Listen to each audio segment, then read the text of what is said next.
The Lucy Burns Institute was created to help voters make sure that their votes align with their values.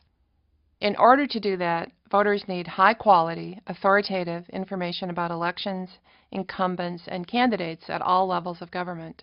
Putting this information online makes it possible to cover all three branches of government, the executive, the legislative branch, and the judicial branch, at all three levels, federal, state, and local.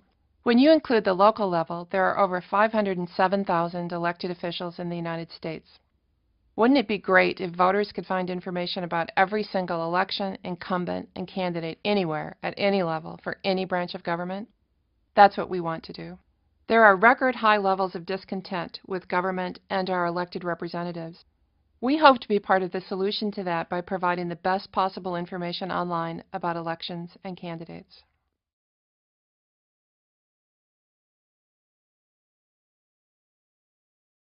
Our long-term goal is to cover all 507,000 elected officials in the United States.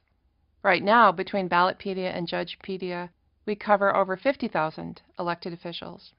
This includes our coverage of the 7,384 state legislators, 334 statewide executive officials, all 535 incumbent members of the United States Congress, and nearly all elected state court judges.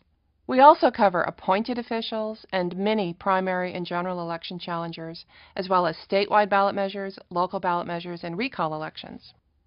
We are now turning to coverage of school board, incumbents, and elections. The country's 13,000 public school districts in the United States are led by roughly 80,000 elected school board members. What policies and platforms do these school board members believe in? Is the academic achievement in the school districts they govern getting better or worse? Collectively, these school districts spend about $700 billion a year. We expect to be covering school board elections in the country's 1,000 largest school districts by mid-2014.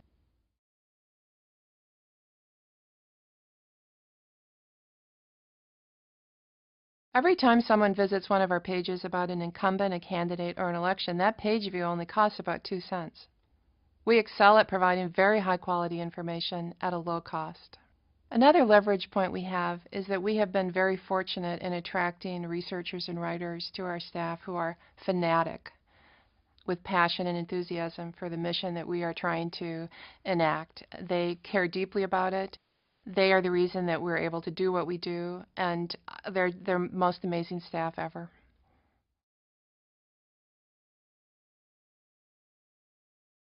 You know, in answering the question about what makes our organization effective, I could look at a lot of different things. Our staff certainly is key, but I think the thing that really makes the biggest difference is our readers. We interact with our readers. They email us, they G-chat with us, they're in contact with us all the time. They give us new ideas for information that we've never thought of providing. They enthuse us. They just are the wind under our wings.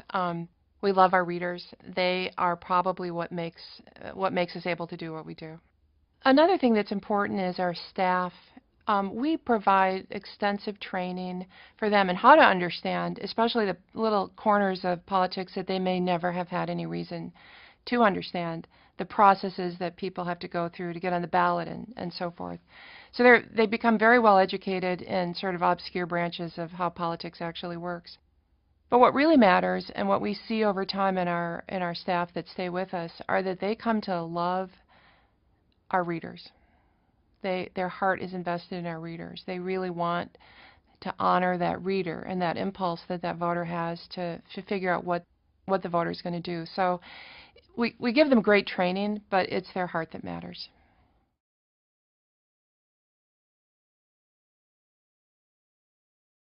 We track all of our data and analyze it for trends, traffic, coverage gaps, and quality controls. Every year we undergo audits to make sure that our articles are accurate and current. A large part of our success is maintaining what is now over 120,000 encyclopedic articles about all features of American politics. We've created specialized procedures for ensuring that each article is up to date.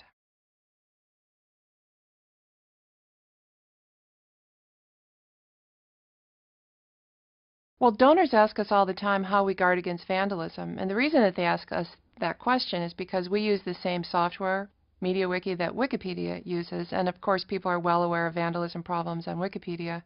What donors don't know until we tell them is that we have a rigorous process in place to make sure that any contributions to our website are reviewed by one of our staffers within 24 hours, often within minutes, to make sure that any vandalism or bias or anything unacceptable is removed very, very quickly.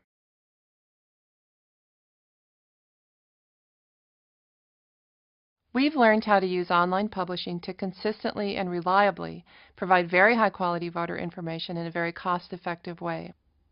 Readers are easily able to find the information they're looking for. Even though we have never spent money to advertise our sites, we've had over 300 million page views on about 120,000 articles since our founding. Through our traffic, we've also learned that readers are actually looking for and are interested in information about local elections, local ballot measures, mayoral elections, school board elections, and so on.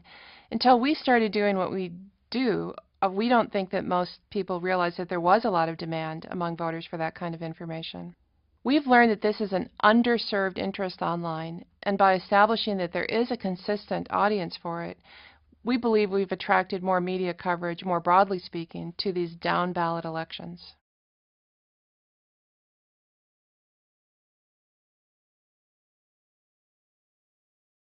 When we started, we had one employee, and we had one employee for 2 years. I had very limited management experience. We've now grown to over 50 employees, so we've had to learn a lot. We've gone through a lot of the typical startup issues that rapidly growing companies have. But one of the good things that has come out of that is that we've learned as a team to grow together. So we have the ability to grow, to keep adding new content.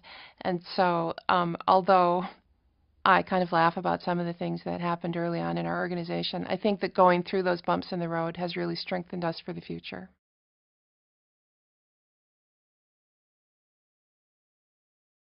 With additional resources, what we're going to be able to do is expand the types of elections that we cover, especially at the local level. And it'll also allow us to increase the intensity and depth of the information that we provide about any particular election. An example of that would be that there's a big difference between covering the elected school board members in 1,000 school districts versus in 2,500. Another example is that right now we cover local ballot measures in 11 states. With additional resources, we could cover local ballot measures in all 50 states, and similarly for our other content projects. We've really learned how to do what we do, so additional resources simply allow us to scale up rather rapidly so that we cover a bigger part of the American political scene.